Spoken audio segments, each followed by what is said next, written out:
जरूरी सूचना है सभी स्टूडेंट्स के लिए। स्टडी फॉर सिविल सर्विसेज का Android app Google play store में आ चुका है, उसको प्लीज तुरंत इंस्टॉल कर लीजिए। और अगर आप स्टडी फॉर सिविल सर्विसेज के सिर्फ ऐप से कोई भी कोर्स, कोई भी पीडीएफ परचेस करते हैं, तो उसमें अप्लाई कूपन, अगर आप ज्ञान सर जो है आप उसमें अप्लाई करते हैं, ये कूपन कोड है, तो उसमें 20% फीस तुरंत माफ हो जाएगी, मतलब 20% डिस्काउंट तुरंत उसमें लग जाएगा। तो दोस्तों, पूरे देश ने 26 नवंबर को मनाया संविधान दिवस। आपको पता होगा 26 नवंबर 1949 को हमने अपने संविधान को अडॉप्ट करा था भाई, और वो लागू हुआ था 26 जनवरी 1950 से, है ना। तो इस मौके के अवसर पे 75 फैक्ट सरकार ने दिए हैं।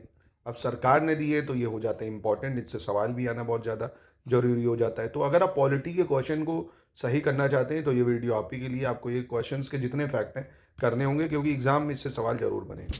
और स्टडी फॉर सिविल सर्विसेज को लगातार अगर आप फॉलो करेंगे, यूपीपी से 2025 की तैयारी करना चाहते हैं, प्री मेंस की कंप्लीट, या बीईओ की तैयारी करना चाहते हैं, आरओ यारो की एकदम शुरुआत से तैयारी करना चाहते हैं, अभी भी अगर आपकी तैयारी बिल्कुल नहीं थी तो एकदम शुरुआत से सिलेक्शन मटेरियल लेके जितने वीडियोस दिए जाएंगे उनको पढ़ के, टेस्ट लगा के, पेड क्विज में आराम से टारगेट वे में तैयारी करके प्री मेंस आंसर राइटिंग, निबंध लिखना, लेटर लिखना, सब कुछ सीख सकते हैं दोस्तों। तो फिर देर किस बात की, आइए इस काम को भी शुरू करते हैं। आप जुड़ सकते हैं हमारे साथ। तो सबसे पहले बात करते हैं पहला फैक्ट कि कॉन्स्टिट्यूशन असेंबली में कितने मेंबर थे। तो दोस्तों ये इंग्लिश में लागू है, मैं हिंदी में भी बता रहा हूँ, आप परेशान ना होना, नोट कर लेना इसको। कॉन्स्टिट्यूशन असेंबली में 389 मेंबर थे। अब इतना भी हिंदी नहीं आएगी अगर, तो फिर सॉरी, आपके लिए एग्जाम नहीं, आप बैठो भाई। इतना तो आपको आना चाहिए। कल मैंने एक वीडियो डाला था कि भैया ज्योग्राफी में क्या कॉन्सेप्ट करना है, उसमें मैंने बताया था रिवर, माउंटेन कर लो, है ना। अब लोग कह रहे इसको भी हिंदी में, तो भाई रिवर को नहीं पता आपको हिंदी में क्या कहते हैं, माउंटेन को नहीं पता क्या कहते हैं, क्या एसडीएम बनेगा रे तू, है भाई, इतना तो एडजस्ट करिए। चलिए खैर, कॉन्स्टिट्यूशन असेंबली में 389 मेंबर थे, पहला फैक्ट आपको याद रखना है। जिसमें से 292 मेंबर कहाँ से लिए गए थे, प्रोविंशियल लेजिस्लेटिव असेंबली से, नहीं, 11 प्रोविंशियल लेजिस्लेटिव असेंबली थी पहले भारत में, वहाँ से लिए गए थे। 93 मेंबर कहाँ से आए थे, प्रिंसली स्टेट से लिए गए थे, रजवाड़ों से। 4 मेंबर लिए गए थे चीफ कमिश्नर प्रोविंसेस से, बहुत इंपॉर्टेंट फैक्ट, ठीक है। और मेंबर जो थे वो सब इनडायरेक्टली इलेक्टेड थे, आपको पता ही होगा। मतलब 11 प्रोविंस थी भारत में, मान लीजिए 11 प्रोविंस थी। अब इन 11 प्रोविंस के लोगों को चुना जनता ने। अब इन प्रोविंस को जो चुने गए लोग हैं उन्होंने चुना कॉन्स्टिट्यूशन असेंबली के लोगों को, जनता के इनडायरेक्टली। जैसे राष्ट्रपति को हम थोड़ी चुनते हैं ना, हमारे भी यहाँ पे लोकसभा राज्यसभा के मेंबर वोट देते हैं, उसी भी यहाँ पे। उसके बाद जो कॉन्स्टिट्यूशन असेंबली का पहला सेशन 9 दिसंबर 1946 को होता है भाई, बहुत ज़्यादा इंपॉर्टेंट है ये। और जो कॉन्स्टिट्यूशन हॉल था पार्लियामेंट का, उसको अब संविधान सदन कहते हैं, आपको ये भी याद रखना है। डॉक्टर सच्चिदानंद सिन्हा जो थे वो बने थे इंटरिम प्रेसिडेंट। क्या बने थे, इंटरिम मतलब वो टेम्परेरी प्रेसिडेंट। और फिर परमानेंट प्रेसिडेंट कौन बना था कॉन्स्टिट्यूशन असेंबली का, डॉक्टर राजेंद्र प्रसाद बने थे 11 दिसंबर 1946 को, डेट भी याद रख लो भाई। 9 दिसंबर को मीटिंग हुई पहली, तो टेम्परेरी बनाया सच्चिदानंद सिन्हा को, 11 दिसंबर 1946 को परमानेंट प्रेसिडेंट बना दिया राजेंद्र प्रसाद। फिर माउंट बेटन प्लान का आपको टाइम पीरियड याद रखना है। माउंट बेटन प्लान कब आया था, 3 जून 1947 को आया था, जिसमें पाकिस्तान और इंडिया को अलग अलग कॉन्स्टिट्यूशन असेंबली मिली थी। इसके बाद मोस्ट इंपॉर्टेंट जो है, ये असरसन रीजन में भी आपसे पूछा जाता है। डॉक्टर अंबेडकर जो है, सबसे पहले उन्होंने कॉन्स्टिट्यूशन असेंबली में अपनी सीट के लिए बॉम्बे से इलेक्शन लड़ा था, पर हार गए थे वहाँ से, पहला पॉइंट जो याद रखना है। तो इसके बाद इनको फिर क्या हुआ था, बंगाल से इनको इलेक्ट करा गया था, बंगाल से। पर फिर बंगाल आपको पता होगा पाकिस्तान के पास चला गया था, है ना, but lost his seat after partition, Bengal गया पाकिस्तान के पास। तो कांग्रेस ने फिर इनको नॉमिनेट कराया बॉम्बे प्रेसिडेंसी से ही, ठीक है। तो ये इलेक्टेड नहीं हुए थे, है ना, क्योंकि इलेक्ट होना नहीं था, मतलब बॉम्बे से हार गए, बंगाल से हुए तो वो पार्टीशन हो गया, फिर इनको वापस बंगाल से नॉमिनेट करा गया था। और भारत में फिर जब पार्टीशन हो गया तो 299 मेंबर ही बचे थे। 229 थे 11 प्रोविंसेस से और 12 इंडियन प्रोविंसेस से, मतलब 70 नॉमिनेटेड थे और 29 प्रिंसली स्टेट से थे। ये पार्टीशन के बाद का काम है। मोस्ट इंपॉर्टेंट एक और फैक्ट, ये भी सवाल पूछा जा सकता है, कॉन्स्टिट्यूशन असेंबली में कितनी महिलाएं थी। तो 15 वुमेन मेंबर थी कॉन्स्टिट्यूशन असेंबली में। कुछ का एक नाम याद रख सकते हो, जैसे सरोजनी नायडू भाई, इनको भारत कोकीला नहीं कहते थे। राजकुमारी अमृत कौर, इनको हेल्थ मिनिस्ट्री भी बाद में मिली थी। और सुचेता कृपलानी, यूपी में इनका बहुत रोल रहा है ना। तो सुचेता कृपलानी, सरोजनी नायडू, राजकुमारी अमृत कौर, वो मिला के 15 महिलाएं थी। उसके बाद मोस्ट इंपॉर्टेंट 9 दिसंबर को तो भाई पहली मीटिंग होती है। आचार्य कृपलानी जी सबसे पहली जो है एड्रेस करते हैं लोगों को, मतलब जो पहली स्पीच है, इनॉग्रल स्पीच पूछता है कॉन्स्टिट्यूशन असेंबली की पहले दिन किसने दी थी। ऑप्शन में जवाहरलाल नेहरू डाल देगा, अंबेडकर जी डाल देगा, आप लोग वही समझ जाएंगे। पर आचार्य कृपलानी ने 9 दिसंबर 1946 को पहली जो मीटिंग हुई थी उसको संबोधित करा था। और पहले दिन कितने लोग आए थे संविधान असेंबली में? 207 मेंबर, बहुत ज़्यादा इंपॉर्टेंट है, ठीक है, याद रखिएगा, 207 मेंबर आए थे।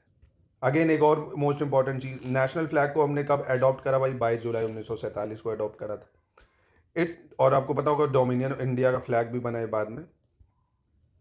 अब आपको पता है जैसे भाई सैफरॉन कलर है, वाइट है और आपका हरा है ना, तो सैफरॉन क्या दिखाता है भाई? करज दिखाता है, नहीं नारंगी कलर, स्ट्रेंथ दिखाता है, हमारी ताकत दिखाता है। वाइट का मतलब क्या होता है? पीस, शांति, है ना, पीस दिखाता है। और आपका हरा क्या दिखाता है? फर्टिलिटी, नहीं हरा, कि भाई भारत हरित प्रदेश है। इसके बाद इंपॉर्टेंट चीज़ें जैसे राजेंद्र प्रसाद हैं, इन्होंने कौन सी कमेटी देखी थी भाई? इन्होंने एक रूल्स ऑफ प्रोसीजर कमेटी थी भाई, स्टीयरिंग कमेटी, स्टीयरिंग और फाइनेंस स्टाफ कमेटी इनकी थी, और नेशनल फ्लैग कमेटी। तो राजेंद्र प्रसाद के पास 3 कमेटी थी, rules of procedure, steering committee, national flag committee.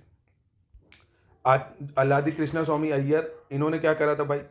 इन्होंने जो है, इन्होंने क्रेडेंशियल कमेटी को लीड करा, और पित्ता भाई सिद्धारमैया ने, इन्होंने हाउस कमेटी को लीड करा। के.एम. मुंशी, इन्होंने ऑर्डर ऑफ बिजनेस कमेटी को। जी.वी. मावलंकर, इन्होंने क्या करा भाई? कमेटी जो थी फंक्शन ऑफ कॉन्स्टिट्यूशन असेंबली, ठीक है, तो ये नाम भी आपको याद रखने होंगे। ड्राफ्टिंग कमेटी सबसे इंपॉर्टेंट है, जो बी आर अम्बेडकर देख रहे थे उसको, ड्राफ्टिंग कमेटी। और फाइनल ड्राफ्ट इन्होंने कब पेश करा था? 4 नवंबर 1948 को, ठीक है, 4 नवंबर 1948 को पहली रीडिंग के लिए इन्होंने फाइनल ड्राफ्ट पेश करा था। और उसके बाद असेंबली में डिस्कशन होता है 5 दिन तक, 9 नवंबर 1948 तक। मतलब आपको ये याद रखना, पहला ड्राफ्ट इन्होंने कब फाइनल पेश करा था रीडिंग के लिए? फर्स्ट रीडिंग 4 नवंबर 1948। और ड्राफ्टिंग कमेटी को इलेक्ट कब करा गया था? 29 अगस्त 1947 को करा गया था। और ड्राफ्ट को बनाने में कॉन्स्टिट्यूशन के 141 डेज लगे थे, ठीक है, 141 days to prepare the draft of Indian constitution. Please ये फैक्ट आपको याद करने, नोट जरूर करिए। और ड्राफ्ट को जब बना दिया गया था तब हमारे पास कितने आर्टिकल थे? 315 आर्टिकल, 8 शेड्यूल, ठीक है। पीसीएस का पेपर 22 दिसंबर को है। जितने पॉलिटी के फैक्ट आने हैं पेपर में वो आपको बहुत इससे मिलेंगे, तो इसको आप अवॉइड मत करिए। अब ये फैक्ट है जैसे 165 डेज जो है असेंबली को लगे उस पर ड्राफ्ट पे चर्चा वर्चा करने में, है ना। और इसमें इतने अमेंडमेंट सुझाए गए थे, 7,635 अमेंडमेंट बताया गया कि ये अमेंडमेंट करो। तो अमेंडमेंट करते करते फाइनली कितने आर्टिकल बने जब हमारा संविधान बन के तैयार हुआ था 26 नवंबर 1949 को? 395 आर्टिकल थे, 22 पार्ट थे, उसमें 8 शेड्यूल थे। प्रेजेंट टाइम तो 400 से ज़्यादा आर्टिकल हो चुके हैं, पार्ट 25 हो गए हैं और शेड्यूल 12 हो गए हैं, तो ये भी आपको याद रखना है।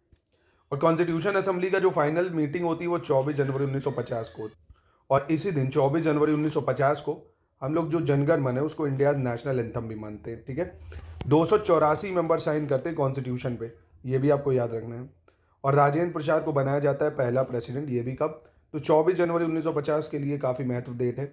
राजेंद्र प्रसाद प्रेसिडेंट भी बनते हैं, नेशनल एंथम को भी अडॉप्ट करते हैं हम लोग, ठीक है। और संविधान असेंबली जो थी कॉन्स्टिट्यूशन असेंबली, उसका फाइनल सेशन भी उसी दिन होता है। और संविधान को बनाने में कितना टाइम लगा? 2 ईयर्स 11 मंथ और 17 डेज लगे थे भाई, है ना। और टोटल इस बीच इन सब काम को करने में 11 सेशन हुए थे। कितने सेशन हुए थे? 11 सेशन हुए थे इसमें। अब देख सकते हो ये फैक्ट, 53,000 विजिटर ऑब्जर्व करे थे constitution deliberation from visitor gallery during this period. मतलब इतने लोग भारत के आके देख चुके थे इस पूरी डिबेट वगैरह को। अब जो ये की डेट है, जैसे कॉन्स्टिट्यूशन को हमने अडॉप्ट कब करा? 26 नवंबर 1949 को। कॉन्स्टिट्यूशन लागू हुआ 26 जनवरी 1950 को। 26 जनवरी 1950 को हम सेलिब्रेट करते हैं इसलिए रिपब्लिक डे भी भाई।